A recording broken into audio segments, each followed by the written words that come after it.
Ladies and gents, welcome back to the JP on Comms YouTube channel for, of course, another creating conversation video in which I'm going to be discussing the recent departure of Jack Barham to Aldershot Town FC in the National League for an undisclosed figure, and how Maidstone are looking ahead of next season.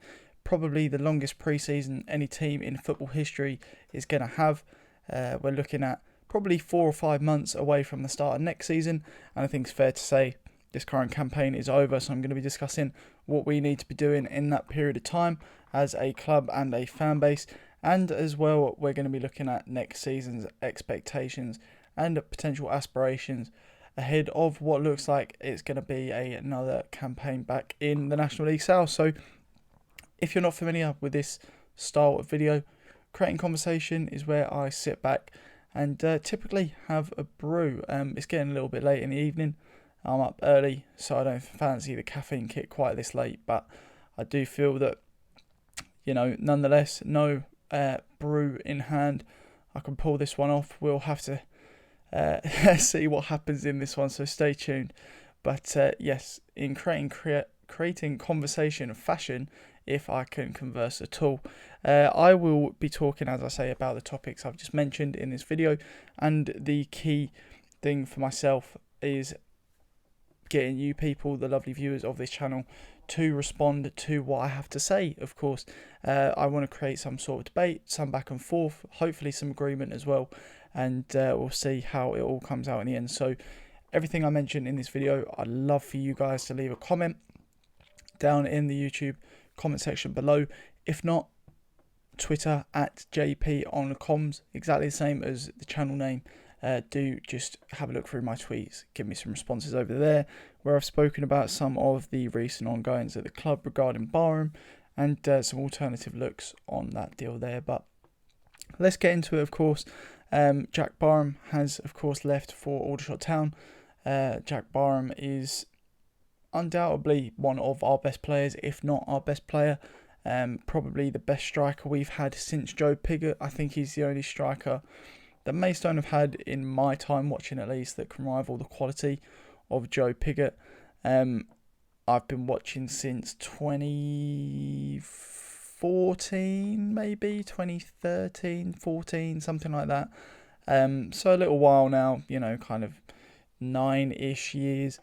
In that time, we've had some fantastic strikers, but, none really of that sort of National League quality. I think, your J Mays and Flishes and things like that. Fantastic players for us, of course. Unbelievable records they had for us as a club, but, of course, in slightly lower divisions. But, Jack Barham, a very good quality player in my opinion. A fantastic striker for us last season. God knows where we would have been without someone like him to help put the ball in the back of the net. I think it really would have been a one-man sort of scoring army from Luke. But Jack Barham, his contributions last season and this, to be fair, have been nothing short of fantastic, and for that I'm forever grateful. A little bit about his deal. Of course, he has left for an undisclosed fee. We do not know what that is. Hopefully we'll get onto this soon. It will be reinvested into the squad. You never know. I've had some back and forth with people on Twitter about that, but for him, a good deal. He's joining a team which are, to be fair, regulars in the National League of late. They have dabbled with relegation in recent years, and it doesn't seem, no matter how close they come, they're slipping back down just yet. Currently 6 points clear of relegation this season. Have sold Ini Effiong to Dagenham. Obviously looked at Jack as a replacement for him. Completely different player to Ini Effiong, so a bit of an interesting one. Not exactly a like-for-like replacement, but we'll see how that one goes, of course, over the course of the rest of this season and the next.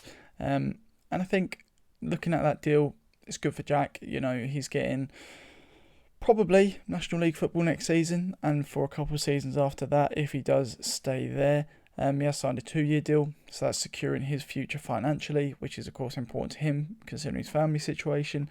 New young child born last year, I do believe, so very important to try and stay financially secure, especially in non-league football. So probably the right move for him.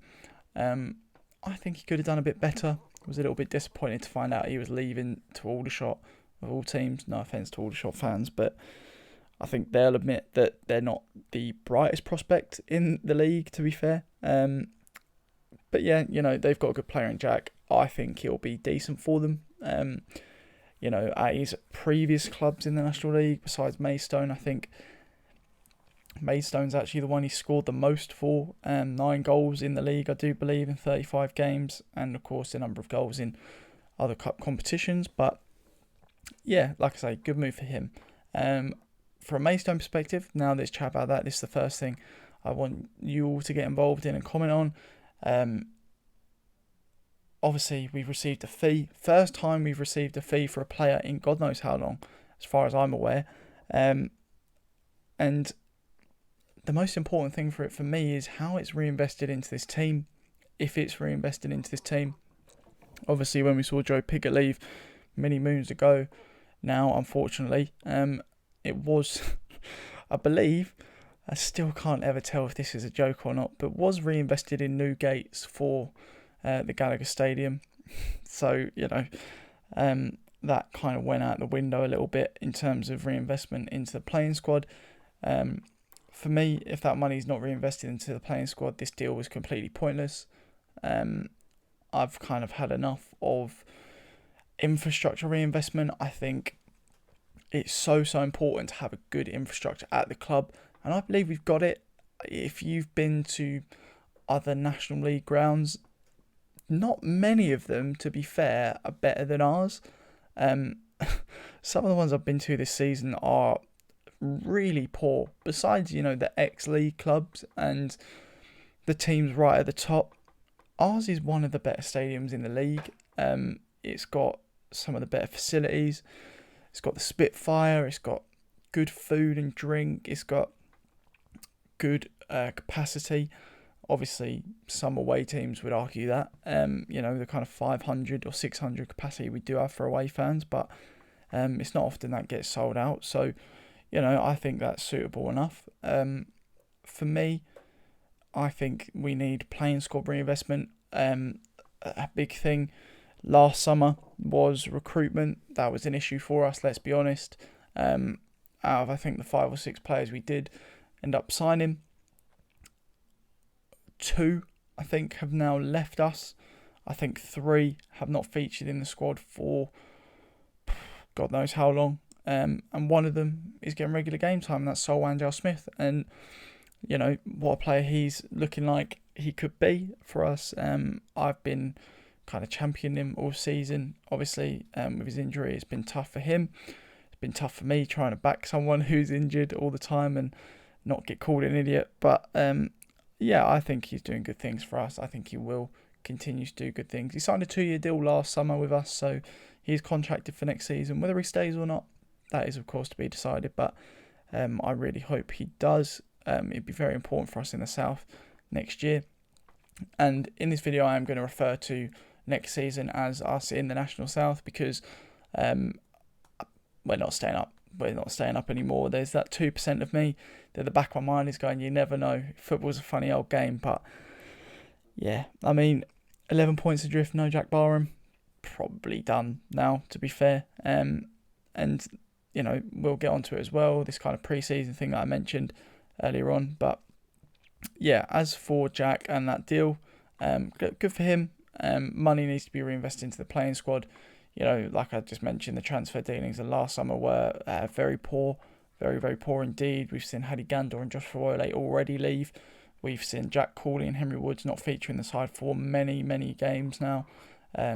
I don't think they've even got 10 games between them this season, really. 10 full 90 minutes, I don't think, between them. So, yeah, poor to say the least. James Alabi, someone who very irregularly features for Maidstone, someone who very inconsistently features for Maidstone on and off the pitch. So I think we need to just kind of look at our recruitment a little bit better.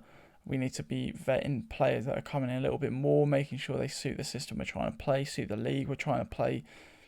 Try and get more of a guarantee from what we're paying for. I don't mean that from a fee perspective. I don't think many players we've bought for a fee lately. But we do need to, obviously look at what we're investing in terms of wages, things like that. Of course, we need to get our money's worth.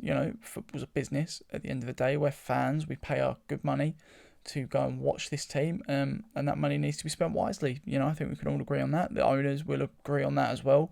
They want the money that they spend on players and wages and things like that to come off. Why wouldn't they? So that only helps them out, helps us out as fans as well. So yeah, leave your comments down below about Barham departing. Do you think it was the right thing to do? Letting him go before the end of the season, no goodbye. That's a big thing for me. And the potential for that money to be reinvested into the squad. Or do you think it's not a good idea? We get no goodbye. That money's not going to be reinvested. We could still stay up, blah, blah, blah, that sort of thing. If you were to stay, let us know your opinions down below. Second thing I want to get onto as well is, of course, I pretty much think we all unanimously agree now. I think even maybe Simon Tandy might agree. If you're watching, Simon, leave a comment down below.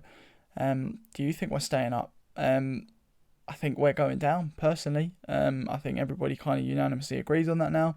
That's why I'm now going to talk about looking to the future. It's not a Christmas song, I promise. But yes, we need to understand that we've got a couple months left of this season. We're going to have 2 or 3 months of pre-season, summer, that sort of thing, which leaves us now of about 20 weeks-ish until the start of the season, that sort of August period. We'll see the National League South campaign kick off, and we're going to have one of the longest pre-seasons in football history, I think. Our season is dead and buried right now, I think. So the preparation for next season has to begin now. I think we're seeing that with the Barham departure. I think that money probably will be reinvested into the squad. We're going to need a replacement for him. Let's be honest, James Alabi, I don't think is physically cut out enough to play 90 minutes on his own every week. I don't think there's many players who are, so we're going to need some reinforcements up front. James Alabi may be a completely different prospect as well in the National League South, which is maybe a topic for another video a little bit later on in the season. We'll see whether he remains or not come the start of next year, but I think he could be quite good for us in the South. That sort of player seems to do quite well, sort of your kind of bullish brute who's got a bit of hold-up ability and sheer power. I think he could be quite good for us next year if we did keep him, but like I say, we leave that for now. But yeah, reinvestment needs to be done. And we need to look at recruitment strategy. I think of late, our recruitment's been vastly improved from what we saw about 6 to 9 months ago towards that start of the season. Recently we signed players like Mark Marshall, Josh Barre, fantastic player. I really like the look of him. I can hope only that he is contracted on for next season. That'd be really good. I think he's a good player for us and would be next season in the South as well. Of course, we've signed... who have we signed? Sam Bone, Reece Greenwich, both fantastic players. If we can keep hold of them, that's a National League South top class centre back partnership. That we do really well to keep hold of them. So yeah, fingers crossed. But if we can keep up that level of recruitment going into the South, I think we'd be all right. Somehow we seem a more attractive proposition to players when we're bottom of the league and going down, attracting the likes of Sam Bone, Josh Barre, you name it, Mark Marshall, than we did coming up from the National League South, into the National League. So we've attracted what I believe to be a higher quality of player of late, and hopefully, like I say, that continues into next season. We've got a long time now to try and figure out what we're doing, and for me as well, recruitment doesn't only fall under playing staff. We also need to look at managerial staff. I love George Edakobi. I think he is a fantastic person. He's been very kind to me when I've come across him. Obviously doing commentaries, you do have run-ins with people every now and then. And I can only say good things about him. Lovely person. And you can see that from his interviews. We all know who George is, what he stands for, as a not only an ex-pro but as a person as well. And I'm very grateful for his efforts in this season and previous, of course. But for me, it's risky. It is risky. I don't want to sound harsh, but he has not picked up many points since coming in. Maidstone have accrued, I believe, 3 points in the National League since the turn of the year. And as much as I love George, that's not good enough. I don't believe we've necessarily played poorly enough to have only got 3 points in that period. By the end of the day, it's a results business. I think that it would be risky to appoint him in a full-time managerial role. I think potentially better options could be out there. See previous videos for my mentions on that and who could be available for us. But of course, the club believe that George is the right person to stick by. If that is the case, he needs to be backed completely. He needs to be backed very, very well. He needs to be given exactly what he needs. He needs to be given everything he asks for on a shiny, well-polished silver platter. We need to do everything we can to support him next season as fans, as a club, as owners. They need to do that as well. And we will need to get behind him if he's given that full-time role. Like I say, I'm not against it. I just think it's quite risky. We need to look at his experience in football. Of course, as a pro, sensational career. As a manager, very shallow amount of experience. I think that's fair to say. I'm trying not to be insulting at all because, as I say, I've got a great respect for him.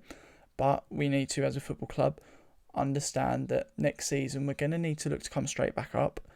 I think a transitional season will not bode well for the owners, will not bode well for the fans of this club, and will not bode well in terms of retaining the quality players we may be able to keep hold of going into next year. So we need to have a good season next season. We need to, in my opinion, be coming straight back up, whether that's for a title win or a playoff win. We will, of course, find out next year. But for me, I would be more than happy to keep the likes of George Elokobi, Ryan Gordon around the club. I think they're very good influences, very good role models for players in this team. But I think we need a little bit more tactical nous and experience in that dugout. Even if that's just in a supporting role for Elokobi. If we got in someone with fantastic experience, maybe as an assistant manager, and George took the head role and relied on someone to kind of help him, guide him through next season, I'd be quite happy with that. So yeah, leave your comments down below about what you think the recruitment policy should be for next season. Should we be looking at higher quality players? Should we be looking at unknown quantities? Should we be looking at players who are dropping down from higher leagues or trying to pick up those hidden gems in leagues below? Leave that down in the comments, and of course leave your thoughts as well on the managerial situation. And then the final thing as well that I wanted to kind of get onto is the ownership and looking at next season. It's going to be tough. It is going to be tough. Expectation needs to be high, but not high in a sense that, I think it's fair to say we need to go up next season. I think it's fair to say we need to either win the league or win the playoffs next season. But we need to put the foundations in place to be able to achieve that. I think it was all well and good at the start of the season saying top 10 finish for us in the National League this year. I think that was achievable if the correct investment was made, if the correct recruitment policy was in place. We could well have finished top 10. I think we've got some really good quality players in the side who, given the right support and, backing at the time at the start of the season, we could have done a lot better this year. We could have done maybe not top 10, but we certainly could have been a mid-table club this season. Let's not get that wrong. Things have gone wrong for us this year. The owners will understand that. We understand that, of course, as fans.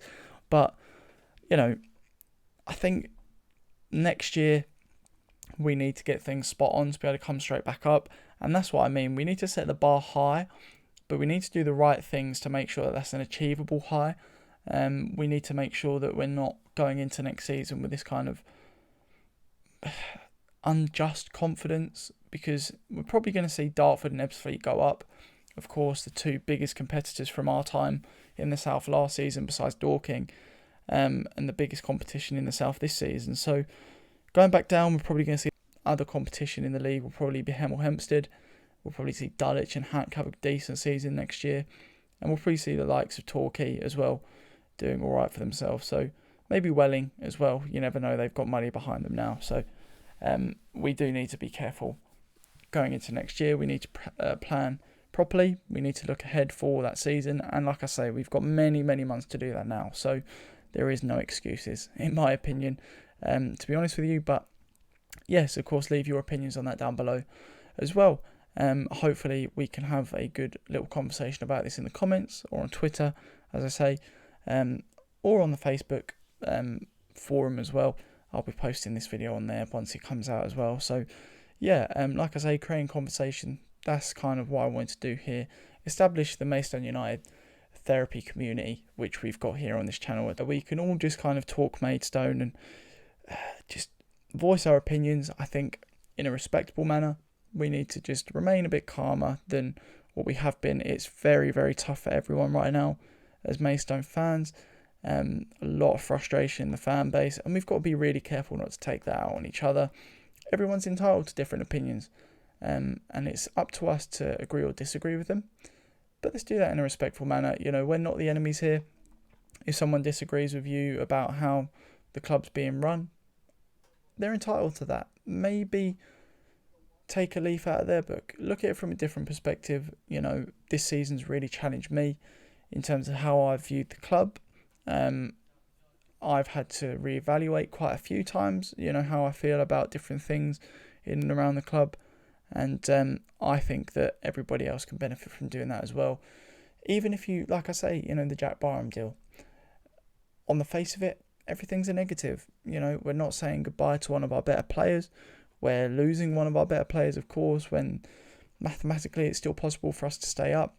It is kind of waving that white flag already before the end of the season. And the fee, you never know if that's going to be reinvested. But as I said in this video, there's plenty of ways to spin that into a positive. And whether you might not agree that that is a positive, but hopefully you can understand the perspective that I'm trying to put on there. I think a lot can be said on other aspects around the club as well. So, like I say, keep things nice, keep things respectful when discussing things with other fans. We're not the enemy. I know you're not mine. Whether you agree or disagree with anything I do say. So, as I said, leave your comments down below. Do subscribe to the channel if you haven't done already. There's going to be plenty more content throughout the rest of this season. I'm sure things are probably going to get a little bit worse before they do start to improve for us. So I'll be here along that journey with yourselves. And if you have enjoyed this creating conversation video, do leave a like down below. And of course, I'll catch you all in the next one. So stay tuned. Thank you for watching.